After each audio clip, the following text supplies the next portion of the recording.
We hope you enjoyed this teaching from Christ Church Birmingham. More teaching can be found at www.christchurchbirmingham.org. Good morning, everyone. Yeah, so I'm Dan. I'm one of the leads here. It's so good to be here this morning. I wondered, well, have you ever wondered how people will remember you when you die? Ever thought about it? Well, in 1888, there was this one geezer called Alfred here, and he found out exactly how the world would remember him because he read his own obituary in the newspaper. This is Alfred, this geezer 400 years ago. Everyone thought he was dead. Can you imagine that you wake up and everyone thinks you're dead and you read the newspaper? Oh, we missed this guy. But it was worse than that, right? Because the newspaper, what's up, Desi? You're right, though. It's my son. Worse than that, the newspaper actually thought that he was the merchant of death. They called him the merchant of death, which is mad, right? Because he'd developed a bunch of different like dynamite and all these kind of things that they said he would. And so they said he was a merchant of death and he mutilated and killed people, right? So it's a horrible way to see what people think of you. And now what actually happened is his brother had died of a heart attack and they thought that he was his brother. Now that's a tough week. But he was actually rich. He was very clever. He invented dynamite. He made equivalent of nowadays about £200 million. But he was so shocked by what he read in the newspaper. It changed his life. It was at the end of his life. It changed his life. And you know, you can be incredibly. Hey, bro, I would love to hold you, man. But a little bit too intense, dude. One day you can do this big man. But you know, you can be incredibly wealthy and incredibly intelligent and not be satisfied with your life. When I was at university, we had a professor, and he got the biggest award you can get in science, called the Nobel Prize. If you got, no, we don't have a picture. Yeah, I know it's fine. Yeah. So basically, he was one of the most highest achieving scientists I will ever know. And in the building, we had an artist come around to put like little words and things around the building. Very artistic. Scientists didn't have a clue what was going on. We were like, what? You know, this is not what we're about. Anyway, the Nobel Prize winner guy was into the art. And so they asked him, well, we're going to put a word on your door. What word do you want on your door? Now, the words that are around the building were stuff like relationship and existence, all these kind of like deep words. But what does the Nobel Prize winner pick on his door? You've got the next slide now, sorry. I don't know if you can read it there, but it says insecurity. This is probably the cleverest guy I'll ever know. Reaches the pinnacle of scientific achievement, insecure. You know, we live in a world with incredible knowledge, incredible power, money, and yet so many are dissatisfied with life. Maybe you are this morning. You know, we're constantly bombarded by adverts, by Instagram, by Facebook, playing with our dissatisfaction and fears, right? They tell us, have more of this, eat more of this, get more like this, and you'll be more satisfied, you'll be more comfortable, you'll enjoy your life more. Grab, take, self. And we're constantly told to look out for ourselves, our wants, our needs, our desires. But you can have all the food in the world and still be hungry. You can have all the money in the world and yet be poor. You can have all the knowledge and still insecure. You can have all the success in life and yet you can be empty. There's a guy called Jim Carrey, who many of you will know from like Ace Ventura or Sonic. He's one of the most famous actors in Hollywood. We've got a picture of him here if you don't know him. He said, I think everybody should get rich and famous and do everything they've ever dreamed of so they can see that it's not the answer. You see, seeking after our own desire is not the answer to a better life. And I think we kind of know this.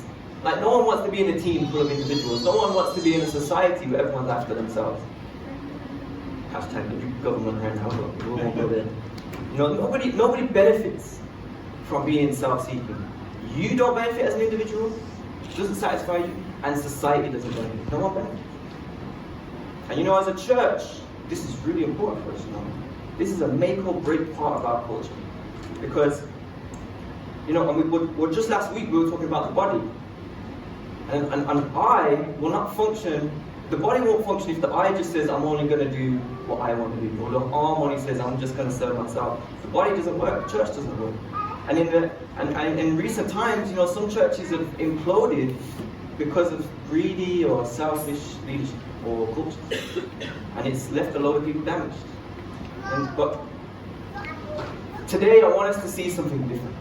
Today I want us to see a way of life, a way of fulfilling, wonderful, abundant life for ourselves and for our communities. And we actually picked this up in Ephesians 4, verse 17 to 32, if you've got your Bibles, go there. And Ephesians is a letter written by Paul, a disciple of Jesus. And we've been going through it chapter by chapter, and we're on chapter 4 now. And it says this: "Now, this I say, and testify in the Lord, that you must no longer walk as the Gentiles," that's non-Jewish people, "do, in the futility or uselessness of their minds. They are darkened in their understanding, alienated from the life of God, because of the ignorance that is in them, due to their hardness of heart. They have become callous or cold, and they have given themselves up to sensuality, greedy to practice every kind of impurity. But that is not the way you learned Christ, assuming that you have heard about him and were taught in him, as the truth is in Jesus, to put off your old self, which belongs to your former manner of life and is corrupt through deceitful or lying desires, and to be renewed in the spirit of your minds, to put on the new self, created after the likeness of God in true righteousness and holiness." So Paul is saying, if you know Jesus, don't live like you used to. Might be obvious, but before we knew Jesus, we were like aliens. We were isolated from the life of God. Why?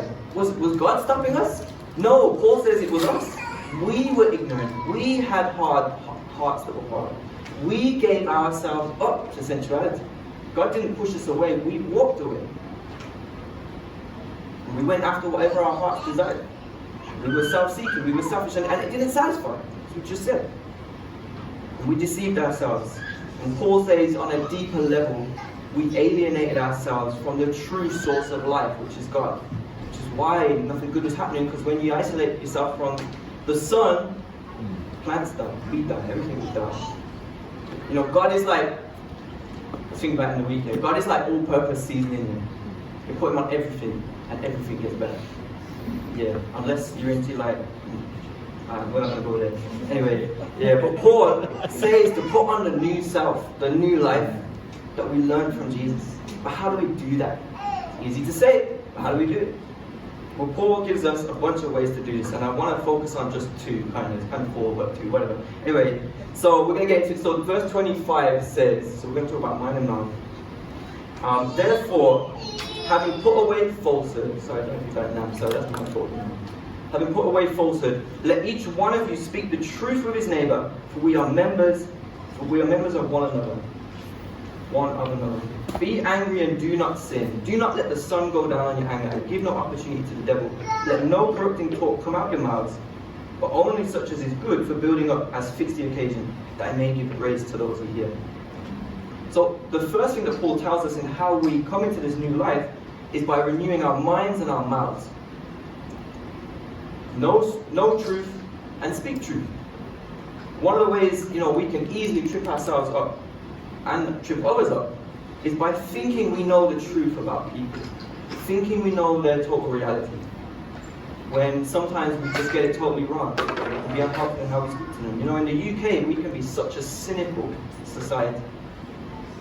We always seem to assume the worst in people or in a situation. In a survey from 2015, it said that just under half of the people in the UK don't trust other people. Might not surprise you. You might think it should be more. Right? You might say, of course, we shouldn't trust people. We should assume they're wrong, because I'm always right. They're always wrong. They always do They're always disappointing. And I've just talked about the government. That's an example. Self-seeking politicians, big businessmen. But, guys, this isn't the whole reality of life. This isn't what the Bible tells us is the whole reality of life. In Genesis, at the very beginning of the Bible, it says that we humans were made in the image of God. And that it was very good. Now, we're not perfect. It went wrong. But there's good there. Right? Jesus knew everything about his disciples. All the dirt he knew about it. All the selfishness. How they would fail him over and over. He said to them, "Come pray with me." And they fell asleep. He said to them, "Love your neighbor." and some of them wanted to kill their neighbors. He knew everything about it. If anyone had an excuse to be cynical, it was Jesus. But he wasn't. He still saw the gold in his disciples. He saw the goodness. He didn't cancel them. He didn't get new disciples. He kept with them. He kept believing in them. Even handing over his ministry to them multiple times.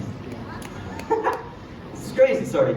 An American millionaire who, from like 100 years ago, he did like lots of steel, he got loads of money. He became such a millionaire, he made 43 other people millionaires. So we get these guys and go, oh, you're going to become a millionaire, follow me, I'll teach you how. It sounds like a pyramid scheme, but it wasn't. Anyway, he says this, right? He says, men are developed the same way gold is mined. Several tons of dirt has got to be moved to get 1 ounce of gold. But you don't go into a mine looking for dirt. You go looking for gold.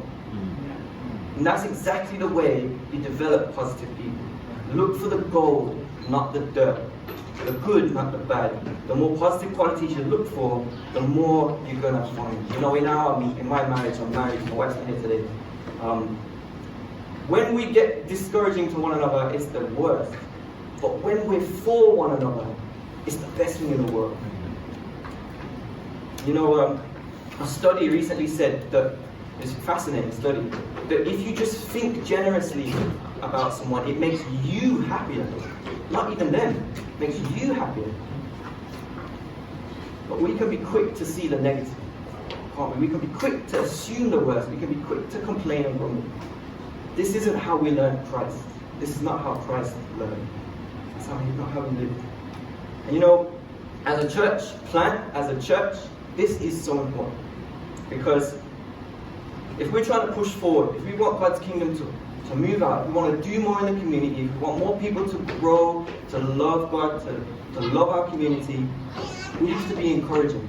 We have to think and see the gold in a lot of dirt in this city. There's a lot of gold, there's a lot of potential.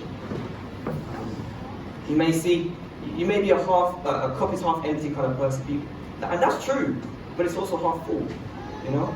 And I think this is so important because sometimes some of us, we put so much effort into church, some of us.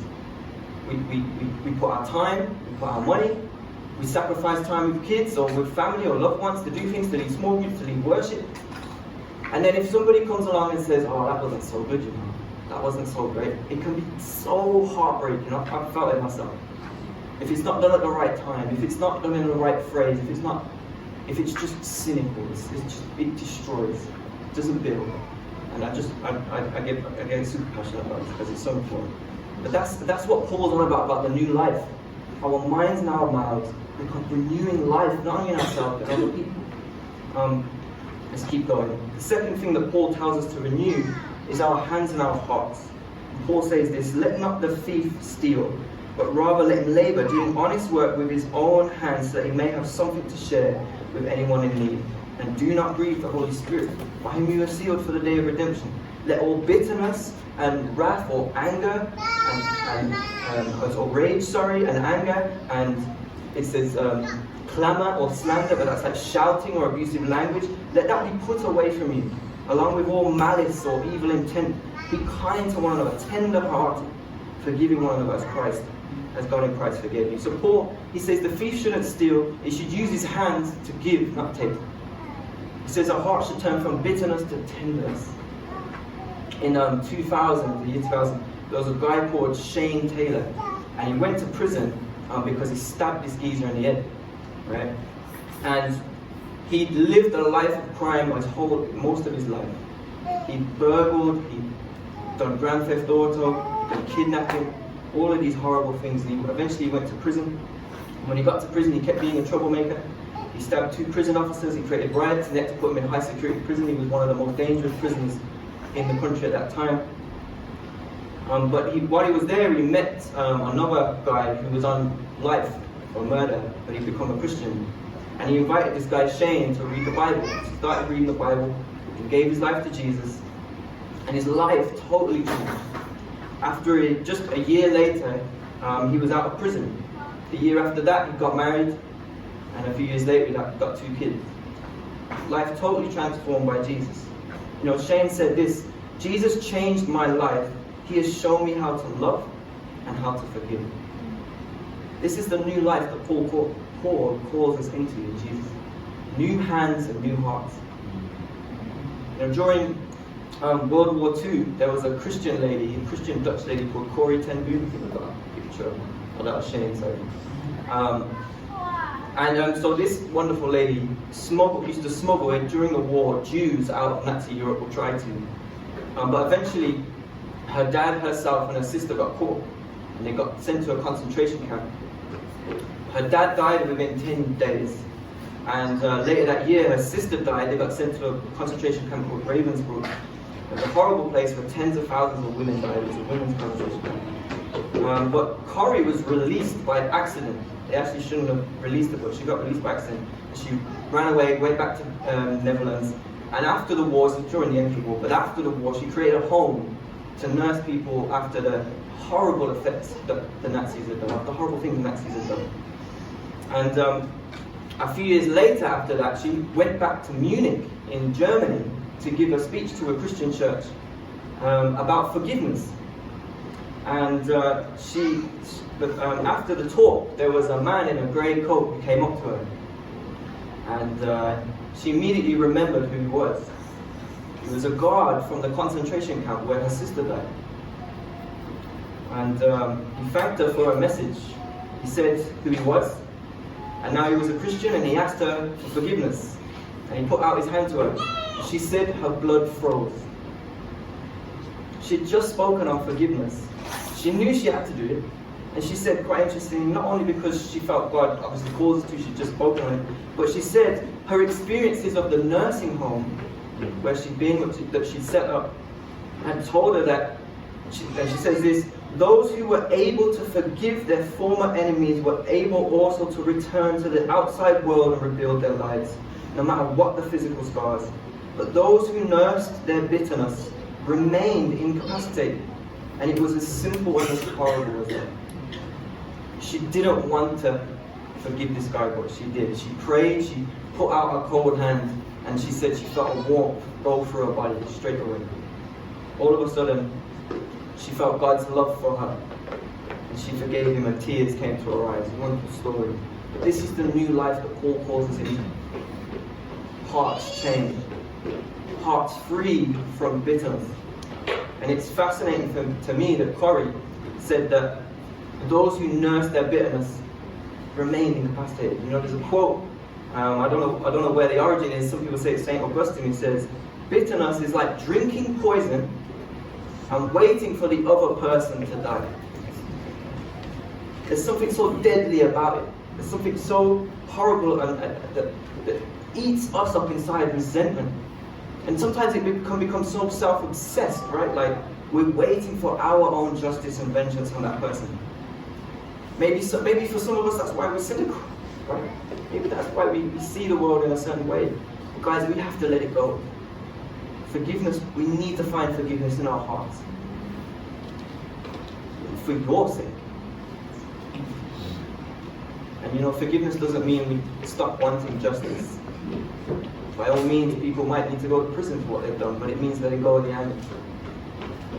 Maybe some of us are harboring bitterness towards our old friends, or our parents, or our spouses, or our grandparents, our neighbors, our children maybe, or our brothers and sisters, or our work colleagues. Maybe there's something they did. Maybe we trusted them and they betrayed us. Maybe they treated us unfairly. Maybe they failed us right when we needed them not to. Maybe they failed us over and over again. And they never said sorry. They never came back to us. Paul says we've got to let the bitterness go for our own sake, so we can enter new life.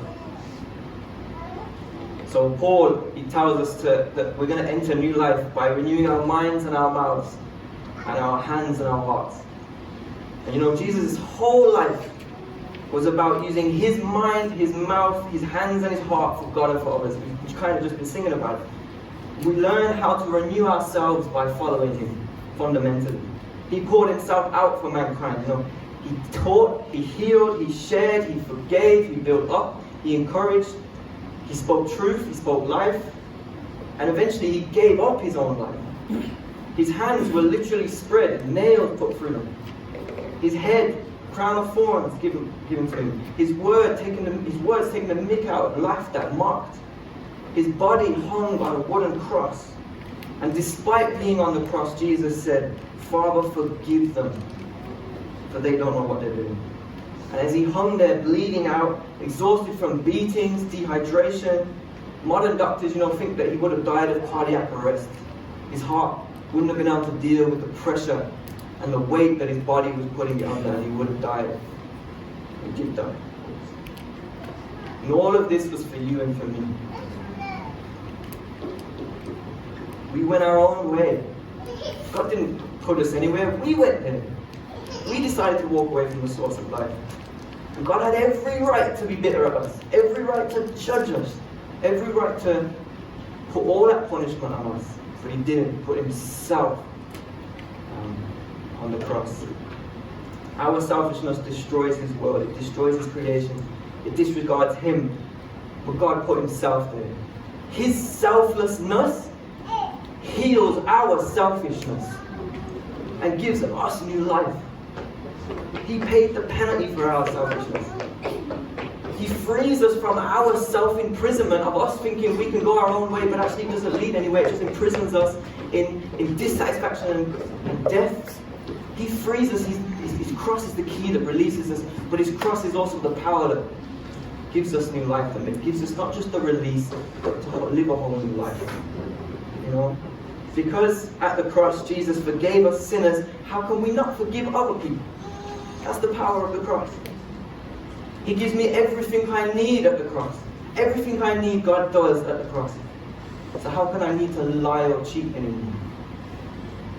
God sees all the bad in me, every nook and cranny, every dark crevice he sees in me. And he died for me. And more than that, he gives his kingdom over to me and to you.